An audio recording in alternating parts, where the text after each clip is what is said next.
जम्मू कश्मीर और हरियाणा के विधानसभा चुनावों की तारीखों का ऐलान हो चुका है। हमारे साथ पूर्व केंद्रीय मंत्री और कांग्रेस के वरिष्ठ नेता चौधरी वीरेंद्र सिंह जी हैं। सर, कांग्रेस कितना तैयार चुनाव के लिए?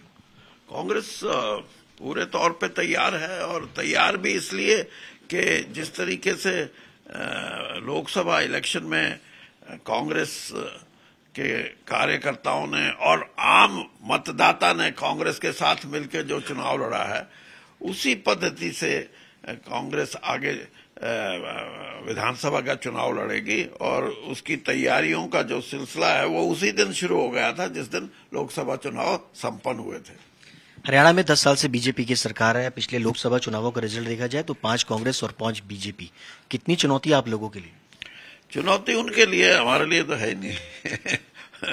वो 40 पे आए थे, तो मुझे नहीं लगता कि वो 40 के लायक अब बचे हैं। अब तो उनको एक एक सीट पे संघर्ष करना पड़ेगा, और कांग्रेस को बड़ा भारी बहुमत मिलेगा। और मैं इसलिए नहीं कह रहा कि मैं कांग्रेस पार्टी में हूं, मैं इसलिए कह रहा हूं कि मैंने बीजेपी को भी देखा ना, उनकी कार्यशैली। और कांग्रेस तो मेरी 42 साल से मैं कांग्रेस में रहा हूं, तो आज के दिन कहीं नजर नहीं आता कि भारतीय जनता पार्टी का जो पक्ष है वो किसी न किसी रूप में मुकाबले में चुनाव लड़ सकता है। उनका मुकाबला ही नहीं बचा है। मैं तो ये लगता है मेरे को कि बहुत से चुनाव क्षेत्रों में तो वो चुनावी दिन, जिस दिन पोलिंग होगा, उस दिन सक्षम होंगे या नहीं होंगे अपने बूथ को संभालने में। और जहां तक कांग्रेस की बात है, कांग्रेस के साथ आज मतदाता है हरियाणा का, और वो बहुत उत्सुक है इस बात के लिए कि जिस सोच से हम कांग्रेस के साथ जुड़े हैं, हम कांग्रेस को भारी बहुमत से जिताएं और मतदाताओं की जीत होगी। है राहुल गांधी की रैली भी होनी है, किस तरीके से कैंपेनिंग होगा और क्या मुद्दे रहने वाले हैं? मुद्दे तो अनेक हैं, और जिन मुद्दों पे वोटर नाखुश है उसका सबसे बड़ा कारण यह है कि जिन भावनाओं के साथ वोटर ने कभी किसी टाइम भारतीय जनता पार्टी का साथ दिया था हरियाणा में सरकार बनाने में, वो हर बात में एक किस्म से वोटर के मापदंड पे खरे नहीं उतरे। और यही कारण है कि भ्रष्टाचार की बात हो, सुशासन की बात हो, सुशासन का शासन भी नहीं करना आता, सुशासन तो दूसरी बात, और युवाओं की जो बेरोजगारी की समस्या है वो एक बहुत बड़ा मुद्दा है। पढ़ाई लिखाई के मामले में भी जिसको हम क्वालिटी एजुकेशन बोलते हैं वो कहीं नजर नहीं आई, और इसी कारण से स्वास्थ्य सेवाओं में भी हम बहुत पिछड़े हैं। ये सारी चीजें ऐसी हैं जो इस बात की तरफ इशारा करती हैं कि भारतीय जनता पार्टी से लोगों को जो उम्मीद थी कि वो एक सुशासन की बात करने वाले सबको इंसाफ देंगे, कहीं इंसाफ नजर ही नहीं आता।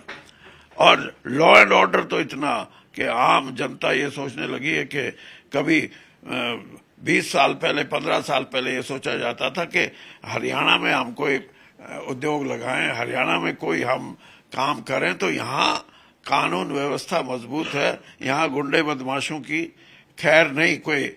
और अब उल्टा हो रहा है, अब ऐसा लगता है जैसे वही।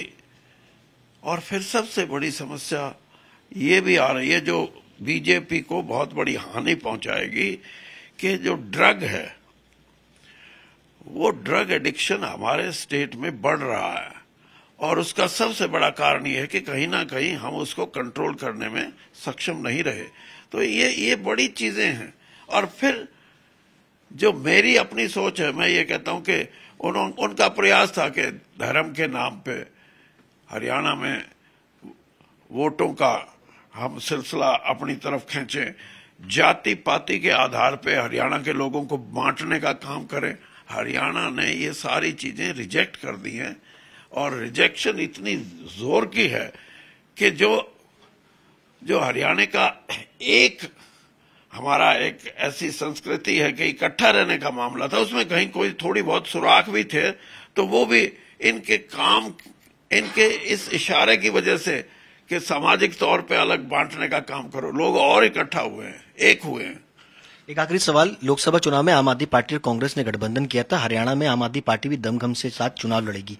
क्या कांग्रेस अकेले दम पे चुनाव लड़ेगी या गठबंधन के साथ आम आदमी पार्टी की? ये तो स्पष्ट हो चुका है कि कांग्रेस अकेला चुनाव लड़ेगी और कांग्रेस सक्षम है इस बात में।